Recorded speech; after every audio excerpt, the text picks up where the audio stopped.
నేను ఒంగోలులో సేవ చేసేటప్పుడు 100 మంది విశ్వాసులు కూడా లేని రోజుల్లో జనవరి 2 వారాలు ఉపవాస ప్రార్థనలో ఉన్నాను.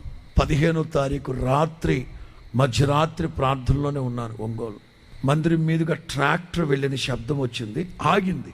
గదిలో నుంచి వింటున్నాను, ఈ అర్ధరాత్రి ట్రాక్టర్ ఆగింది ఏంటి ఇక్కడ అని. ఒక అతను చనిపోయిన భార్య శవాన్ని తీసుకొచ్చి చర్చిలో పడేసి తలుపు తట్టాడు.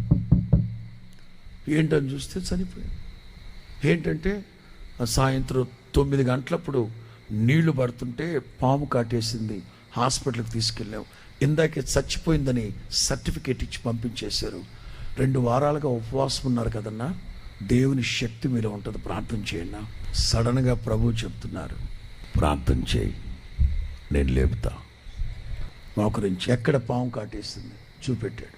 కొబ్బరిని తీసుకొని యేసు నామములో మరణం నిర్ధకమై జీవము అక్షయత వెలుగులోనికి రావాలి ముట్టాను. ఎప్పుడైతే నేను ముట్టానో ఒక్కసారి కాలు వెనక్కి లాగింది.